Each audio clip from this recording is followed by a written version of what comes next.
ଜିନିଷ ମାୟାବାଦୀ ସନ୍ନ୍ୟାସୀ ମାନଙ୍କର ସଙ୍ଗ ଆମେ କରୁନାହୁଁ, ତଥାପି ତାଙ୍କୁ ଯେତେବେଳେ ଦର୍ଶନ କରି ସମ୍ମାନ କରିବା ଉଚିତ। କାରଣ ବୈଦିକ ପନ୍ଥାକୁ ପ୍ରଥମତଃ ସେମାନେ ଧାରଣ କରିଛନ୍ତି। ବ୍ରାହ୍ମଣ ଦୀକ୍ଷା ନେଇଛୁ ଯୋଉମାନେ ଦୀକ୍ଷା ନେଇଛନ୍ତି ତାଙ୍କୁ ସମ୍ମାନ କରିବା ଉଚିତ। ତାପରେ ଆଉ ଗୋଟେ ଜିନିଷ ଏଠି କୁହାଯାଇଛି ଯେ ଜ୍ୟେଷ୍ଠ ବୈଷ୍ଣବଙ୍କ ଉପସ୍ଥିତିରେ ତାଙ୍କର ଅନୁମତି ନ ନେଇ ଅନ୍ୟକୁ ଉପଦେଶ ଦେବା ଠିକ ନୁହେଁ। କୌଣସି ବରିଷ୍ଠ ଭକ୍ତ ଥିବେ, କାହା ଗୋଟେ ଉପଦେଶ ପଡୁଛି, ଦରକାର ପଡୁଛି, ତାହେଲେ ସେ ଭକ୍ତଙ୍କର ଅନୁମତି ନ ନେଇକି ଉପଦେଶ ଦେବା ଉଚିତ ନୁହେଁ, କିମ୍ବା ଉପଦେଶ ନ ଦେବାଟା ଭଲ। ବରଂ ସେ ବରିଷ୍ଠ ଭକ୍ତ ଯିଏ ଉପସ୍ଥିତ ଅଛନ୍ତି ସିଏ ତାର ସେ ସମସ୍ୟାର ସମାଧାନ ସୂତ୍ର ପ୍ରକାଶ କରିବେ।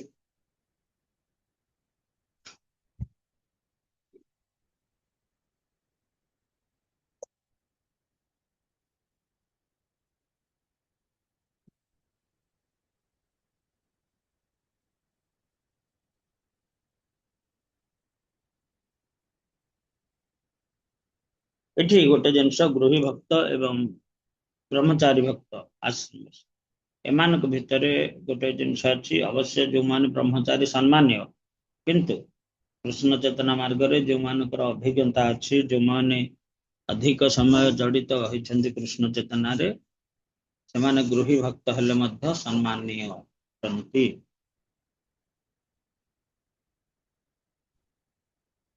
ଶ୍ରୀମଦ୍ ଭଗବତ ଗୀତା ଅର୍ଜୁନ କହୁଛନ୍ତି, ଅର୍ଜୁନଙ୍କର ପ୍ରଶ୍ନର ଉତ୍ତର ଭଗବାନ ଦେଉଛନ୍ତି, ମୟା ପ୍ରସନ୍ନ ତବାର୍ଜୁନ ଇଦଂ ରୂପଂ ପରଂ ଦର୍ଶୟାତ୍ମ ଯୁଗାତ ତେଜୋମୟ ବିଶ୍ୱନନ୍ଦ ଆଦ୍ୟଂ ଯତମେ ତ୍ୱଦ୍ ଅନେନ ନ ଦୃଷ୍ଟ ପୂର୍ବମ୍।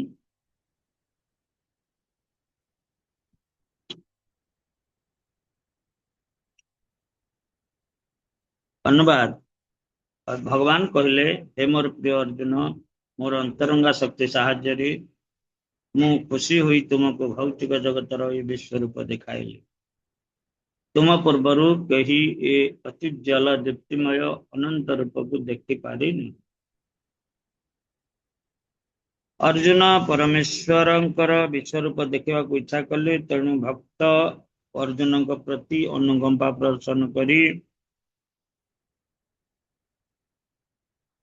ଭଗବାନ ଶ୍ରୀକୃଷ୍ଣ ତାଙ୍କର ଅତ୍ୟୁଜ୍ଜ୍ୱଳ ଦୀପ୍ତିମନ୍ତ ବିଶ୍ୱରୂପ ଓ ଐଶ୍ୱର୍ଯ୍ୟ ପ୍ରଦର୍ଶନ କଲେ।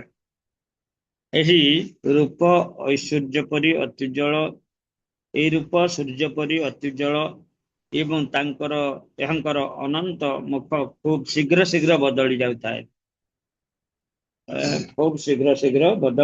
କୃଷ୍ଣ ତାଙ୍କର ବନ୍ଧୁ ଅର୍ଜୁନଙ୍କର ଅଭିଳାଷ ପୂର୍ଣ୍ଣ କରିବା ନିମିତ୍ତ ଏ ରୂପ ଦେଖାଇଲେ। କୃଷ୍ଣ ତାଙ୍କର ଅନ୍ତରଙ୍ଗା ଶକ୍ତି ସାହାଯ୍ୟରେ ଏ ରୂପ ଦେଖାଇଲେ। ଶକ୍ତି ସମ୍ବନ୍ଧରେ ମାନବ ଚିନ୍ତା କରିପାରିବ ନାହିଁ। ଏ ଶକ୍ତି ସମ୍ବନ୍ଧରେ ମାନବ ଚିନ୍ତା କରିପାରିବ ନାହିଁ। ଏହା ଅଚିନ୍ତ୍ୟ ଶକ୍ତି ଅଟେ।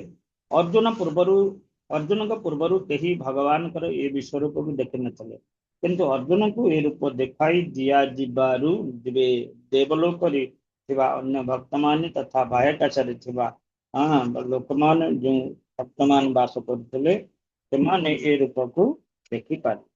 ସେମାନେ ଏ ରୂପକୁ ପୂର୍ବରୁ ଦେଖିନଥିଲେ, କେବଳ ଅର୍ଜୁନଙ୍କ ଯୋଗୁଁ ସେମାନେ ଏହାକୁ ଦେଖିପାରିଲେ।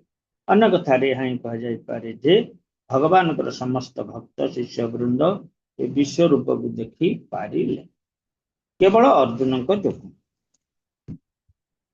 କୃଷ୍ଣ ଅନୁକମ୍ପା ବଶତଃ ଅର୍ଜୁନଙ୍କୁ ଏ ରୂପ ଦେଖାଇବାରୁ ସେମାନେ ସମସ୍ତେ ଦେଖିପାରିଲେ। କେହି ଏପରି ମତ ବ୍ୟକ୍ତ କରନ୍ତି ଯେ କୃଷ୍ଣ ଯେତେବେଳେ ମଧ୍ୟସ୍ଥ ହୋଇ ଶାନ୍ତି ସ୍ଥାପନ ନିମିତ୍ତ ଦୁର୍ଯ୍ୟୋଧନଙ୍କ ଦରବାରକୁ ଯାଇଥିଲେ, ସେତେବେଳେ ଅର୍ଜୁନଙ୍କୁ ଏ ରୂପ ଦେଖାଇଲେ। ଦୁର୍ଭାଗ୍ୟବଶତଃ ଦୁର୍ଯ୍ୟୋଧନ ଶକ୍ତି ପ୍ରସ୍ତାବ ଗ୍ରହଣ କଲା ନାହିଁ।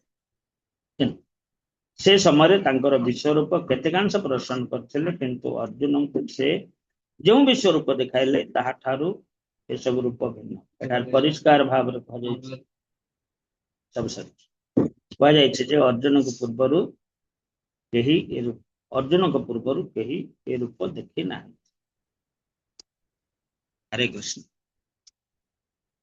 तबे अर्जुन प्रश्न करछंती भगवान उत्तर दैछंती अर्जुनकर अनुरोध रे भगवान ए विश्व रूप देखैछंती। उद्देश्य कौन?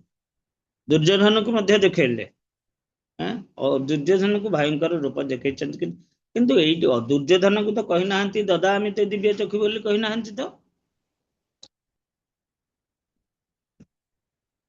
और दुर्योधन को दिव्य चक्षु प्रदान करते तुम्हें मोर ऐश्वर्य रूप देखा बोली कहि नाहंती तो ना कहिछंती। हरे कृष्ण। ना ब्रोज कहि प्रणाम। दुर्योधन को गोटे आंशिक झलक देखैछंती जोटा को से कौन करछि ना से तो गोटिया देखिनी ये पूर्ण सभार जो माने उपस्थित थिले एपरिक शकुनी इत्यादि समस्ते से रूप देखिछंती।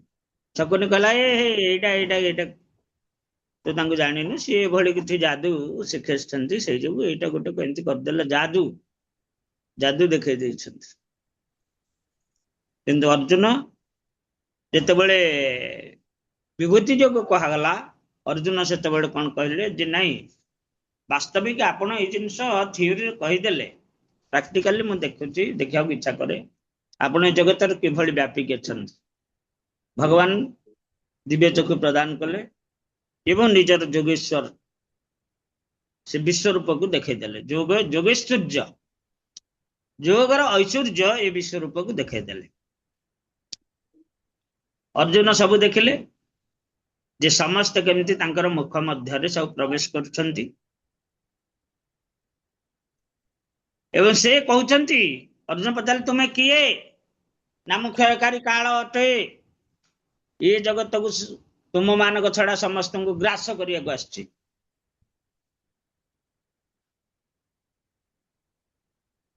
समस्त अर्जुन का ठारो बड़ बड़ वीर थिले कर्ण अर्जुन को तुल्य वीर मध्य भक्त मध्य कहीं भगवान तो कही ना कर्ण को छाड़ी कर्ण एवं पांडव मान को छाड़ी करी आ समस्त योद्धा थे निहत हे बोली कर्ण तो भक्त से भक्त हेले मध्य से एक तो अहंकारी द्वितीयतः से असत संग करुथिला। असत संग कले व्यक्तिर ऐश्वर्य श्री लक्ष्मी इत्यादि मौली जाए। तेणु एठी अर्जुन भगवान को आश्रय रे आसीथिबारु भगवान तांकु कृपा पूर्वक समस्त प्रकार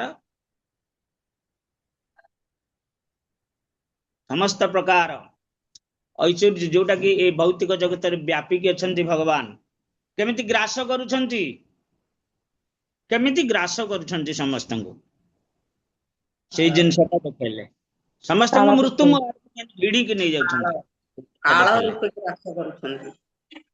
तेणु मृत्यु रूप से समस्त को भिड़ी के नहीं जाउछन सब केमिति आमको जोटा भल लागुची आमे सेटा करूचे आमको जोटा भल लागुची आमे हेटा करूचे सेटा जे आम मृत्युर कारण भगवान को सृष्टि रे एटा विधान जे तुमको जोटा भल लागुची हेटा जे भल सेटा नुहे। अर्जुन कहले मते भल लागुची मु युद्ध करिबिनी भगवान तिरस्कार कले ना ना ना ना ना तोते जोटा भल लागुची हेटा जगत पई भल बोली नुहे आमे आम भल देखुचे ताहा जगत में भल होई न पारे विशेष करी मध्य अंतिम काल रे आम पे भल न होई पारे सेइथि पई जिहार लाल से जेई इति उति हा धाय कृष्णदर परायण कृष्ण नाही पाए खाइबा लाल सारे जे इतस्तत धावन करे खाइबा लाल सारे जे नुआ नुआ जो सब जिनस प्रस्तुत करे से जो आजिकल कौन नूडल फडल ए सब केते जिनस हलानी चाउमिन पाउनी ए सब जिनस होचे सब खाया को तुमको भल लगे तुम खाइब कर किंतु तुम पे मंगल कर नुहे जगत कथा छाड़ तुम पे मंगल कर नुहे तेणु भगवान एमती व्यवस्था कर इंद्र मानक एमती इंद्र मानक जोटा भल लगुच व्यक्ति से करुच्ची आपण कर समस्त कर फलस्वरूप कौन मृत्यु आड़ को सब आम टाणी होगी जाऊे कर्ण भक्त थिला अर्जुन को सम वीर थिला लाख बिंदी पारिथा द्रौपदी की हासिल कर पारिथा सब हो पारिथा किंतु सी जो कर्मटा करुला सेटा मृत्युमय कर्म असत्संग करुला अहंकारी थिला असत्संग करुला एवं कहला मु जदि लाख बिंदिबी तेबे मु लाभ करिया पदार्थ को मोर बंधु अर्जुन को प्रदान करी जोटा संपूर्ण भूल एक कथा द्वितीय कथा से गुरु अपराध करथिला कौन गुरु अपराध कर्ण करथिला से जने क्षत्रिय परशुराम ठारे कहला नाई नाई नाई मु ब्राह्मण कारण परशुराम क्षत्रिय को शास्त्र विद्या शिक्षा देउ नथिले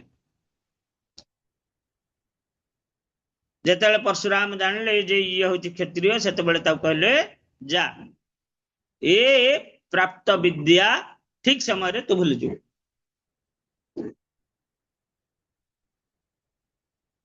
द्वितीयतः आउ गोटे जिनस कहवा जे पांडव माने तो कुंती माला धरिकी समस्त समस्त देवता को स्मरण करिवारु सेमाने जन्म होइछन्ति देवता मान द्वारा किए कान पटे किए नाक पटे किए आखि पटे इत्यादि इत्यादि कर्ण तो से भली जन्म लाभ करिछि कर्ण कर्ण पटे जन्म ग्रहण करिछि तेबे कहीं से मृत्यु तो सुरक्षा पाई परला नहीं महाभारत जो वर्ण कला से असत्संग कले कर्ण असत्संग कले अन्याय को समर्थन करके युद्ध कले जेहेतु तांकर अन्न खाउछंती तेणु तांको समर्थन कले आउ पांडव माने कहीं रक्षा पाइले से कहीं रक्षा पाइलेनी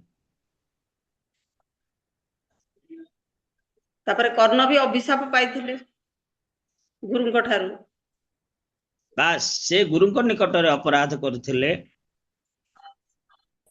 गुरुଙ୍କ निकटरे अपराध जे गुरुଙ୍କ निकटरे अपराध करिवो ताहले मध्य तुमरो जस श्री नष्ट हो जाए तेणु तंकर नष्ट हो गला तो केवल धर्म जो दान प्रतिदिन दान करथिले दानवीर कर्ण ना से चीज से सब किछि रहिथिला किंतु महाभारत जो भगवान सेटा को मध्य प्रतिहत करथिले से कौन अमृत कुंडल कवच प्राप्त होता भगवान मध्य सेगुड़ाक काढ़ी आणले हेरी सेगुड़ाक थिले मध्य अर्जुन द्वारा से मृत्युवरण कर पारि न थांदा तेणु कर्ण मृत्युवरण करिवार उद्देश्य पांडव माने मृत्यु न वरण न करिवार उद्देश्य आमे से दिन कहते कहीं जन्म जी जात से हो ध्रुव मृत्यु ये तो कर्ण जन्म है कर्ण पटे आविर्भूत हो पांडव माने मध्य से भले आविर्भूत होती इत्यादि इत्यादि जहाँ किसी अच्छी किंतु से माने रक्षा पाइले केमिति कारण भगवान आउ गोटे उक्ति अच्छी भगवान कहते न मे भक्ता प्रणश्यति मो भक्तर विनाश नाही किंतु कर्ण एठे भक्त नुह से दानवीर हो पारंती किंतु निजर अहमिका से भगवान को उद्देश्य किछि कर नथिले से जोगु ताहा ही तेणु भगवान तांको सुरक्षा प्रदान करिले नाही बरं सुरक्षा रूप में जहाँ था सब आणले हेरी हरण करिके अमृत कुंडल और कवच नीलभुज बाण प्रभु जी इंद्र नहीं गले छद्म विषय नीलभुज बाण आसिकरी एबे कोन हला ना ए भली भाव रे ये सब तांगटु हरण कले भक्तठु भगवान किछि हरण करंतनी प्रदान करती हरण करती पांडव मान को सब समय सुरक्षा प्रदान करछंती। अमलात्मन निष्किंचन मानकर परमवित पांडव मानकर परमाश्रय परम हितैषी से जो ही पांडव माने पांडव मान को से सुरक्षा प्रदान कले। आ भगवान कहते मो भक्तर विनाश ना तेणु तांकर विनाश है आ समस्ते मृत्युवरण कले। तेबे अर्जुन का गुरु अर्जुन को जोगु ही समस्ते जो माने योग्य ए विश्वरूप देखिया को देखले। ए विश्वरूप होची ग्रसमान समन्ता समस्त को ग्रास करिवार रूप समस्त को ग्रास करिवार रूप होची ए विश्वरूप। ए विश्वरूप रे समस्त को समस्त माने एंटायर ब्रह्मांड टा महाभारत युद्ध रे युद्ध रे भगवान संकीर्ण जगह सब देखेदेले ब्रह्मांड टाक आनिकी आ प्रति मुहूर्त रे परिवर्तन भगवान अनेक रूप सब परिवर्तनशील आ भगवान केते मुख केते हस्त केते चरण ताहा मध्य अर्जुन हिसाब करि पारि नाहंती। एभली भावे अर्जुन ई दिव्य अद्भुत रूप दर्शन कले तत्संगे संगे अन्य लोक रे थिबा सिद्ध वृंद मध्य यह दर्शन करिछंती।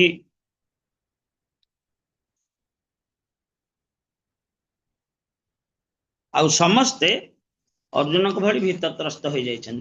वास्तविक संसार टा केड़े भयंकर संसार दावान निर्णय।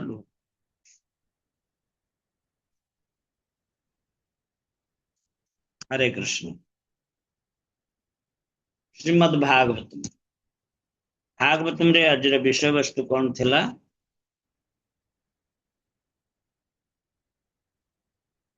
पर गतकाली आमे आलोचना करथिले सकाम भक्त एवं निष्काम भक्त। तो सकाम भक्तर देवता माने सकाम भक्त भौतिक जिनस मागंती। निष्काम भक्त तार किछि दरकार नै ता देह पई किछि दरकार नै तार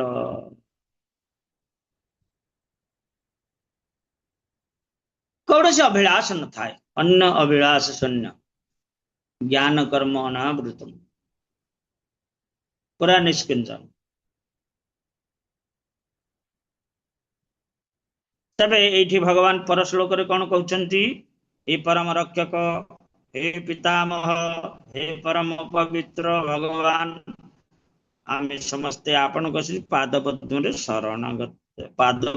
शरणागत आपण चरणार बिंद ध्यान रे अम्मान कर चित प्रेम बंधन रे आवत। अम्मान कर चित प्रेम बंधन रे आवत आपण कृपा पूर्वक अवतार रूपे प्रकाशित हंतु। आमान को आपणकर नित्यदास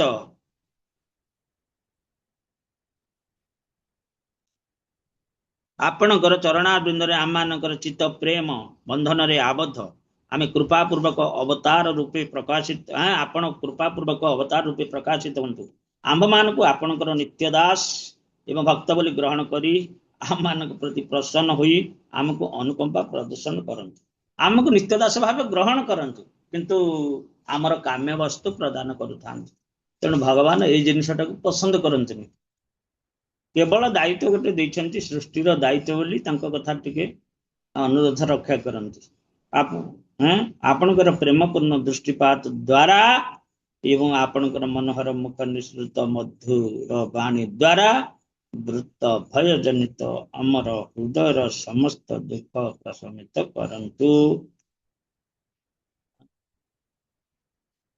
अस्माकं तावकाना तत नतानां हरि तव चरण नलिन जुगल ध्यानानुबद्ध हृदय निगुणानां लिंग विचरीर्णानात्मन सात् कृतानाम अनुकंपानुरंजित विशद रुचि शिशिरस्मिता बलोकेन विगलित विगलित मधुर मुख रसामृत कलया च अंतस्तापमनर्घाहर्षि समयितुम। तापरे कहउछंती कौन हे भगवान अग्नि स्फुलिंग जेपरी समस्त अग्निर कार्य करि पारे नाही। देखंतु एठे जीव भगवान कथा आसी पारे। अग्नि स्फुलिंग जेपरी समग्र अग्निर कार्य करि पारे नाही सेहीपरि आपणकर अंश स्वरूप आम्भे माने आपणकु आम जीवनर आवश्यकता सबु जणाइबाकु अक्षम। ताले एठी कोन हला ना देवता माने कहउछंती आमे माने स्फुलिंग सदृश आमे माने आपण जे भली कार्य करि परिबे असुर संहार करिवे दुष्कृत मान को विनाश करिवे आमे सेमति करि परिबु नाही कारण आमे स्फुलिंग सदृश अग्निर स्फुलिंग अग्नि भली तेज प्रदान करि परिबनी कि जळी परिबनी। आपण सर्वदा आपणकर चित शक्ति और जड़ शक्ति रे लीला विलास करंती कारण आपण एही समस्त शक्तिर नियंता। आपण समस्त जीव और जड़ जगतर अंतर रे विराजमान करछन तथापि आपण ए सबुर ऊर्ध्वरे अछंती। भगवान सबुर ऊर्ध्वरे अछंती सब करूछंती ऊर्ध्वरे अछंती अर्थात ताले करूछ किए ना भगवान कर शक्ति समूह कार्य करूछंती। आपण अंतर रे परम ब्रह्म रूपरे एवं बाहर जड़ जगतर उपादान रूपे विराजमान अरंती। अंतर रे परम ब्रह्म बाहर कौन ना खाद्य पेय शस्य रूपे रहिछंती। सेति पई जदियो आपण विभिन्न अवस्था रे विभिन्न समय रे विभिन्न स्थान रे एवं विभिन्न समय रे विभिन्न रूप रे प्रकट हुअंती तथापि आपण सर्व कारणर कारण परमेश्वर। आपणकर विभिन्न रूप अच्छी विभिन्न रूप रे आपण जेतेबेले जा इच्छा करे सेही रूप धरिके प्रकट होइजिवे किंतु आपण स्वतंत्र मौलिक रूप अच्छी आपण सदा सर्वदा से रूप रे विराजमान।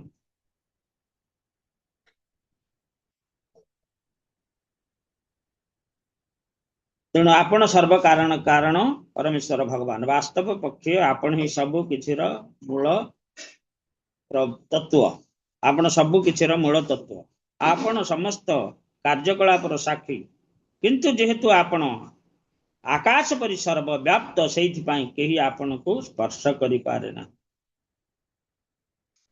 परम ब्रह्म एवं परमात्मा रूपी आपण जेउ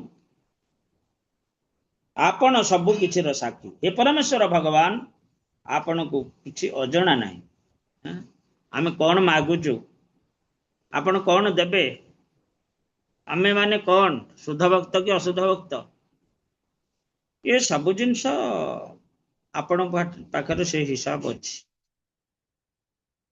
तेणु आपण को आमे अधिक कौन कहबू। ये भली भावे भगवान को निकट रे देवता माने निजर दुख दुर्दशा वर्णना करुछंती। हे भगवान आपण सर्वज्ञ आपण भल भाव जानती जे आमे आपणकर श्री पाद पद्म शरण ग्रहण करिचु जो पाद पद्म छाया समस्त जड़ जगतिक क्लेश उपशम करे। जो पाद पद्म छायाटा केवल जड़ जगतिक क्लेशर उपशम करे जेहेतु आपण परम गुरु एवं आपण सब किछि जानती सेहि आमे आपण उपदेश पाई आपण श्री पाद पद्म आश्रय ग्रहण कर दया करी आपण आम मानकर दुख दुर्दशार निवारण करी आमको शांति प्रदान करंती। आपण श्रीपाद पद्म ही शरणागत भक्तर एकमात्र आश्रय जगत बड़ जड़ जगतर दुख दुर्दशा निराकरणर एकमात्र उपाय होची आपण पाद पद्म रे आश्रय ग्रहण करिबा हला। तेणु भगवान के पाद पद्म को आश्रय कले आमे माने सुखी हो परिबा क्लेश मुक्त हो परिबा सब किछ हो परिबा। हरे कृष्ण जय श्री प्रभुपाद की जो पुस्तक भक्त वृंद। निताय गुरु प्रेमानंदे हरि हरि बोल।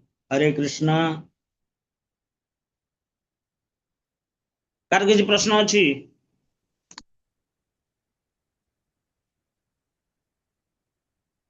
नहीं।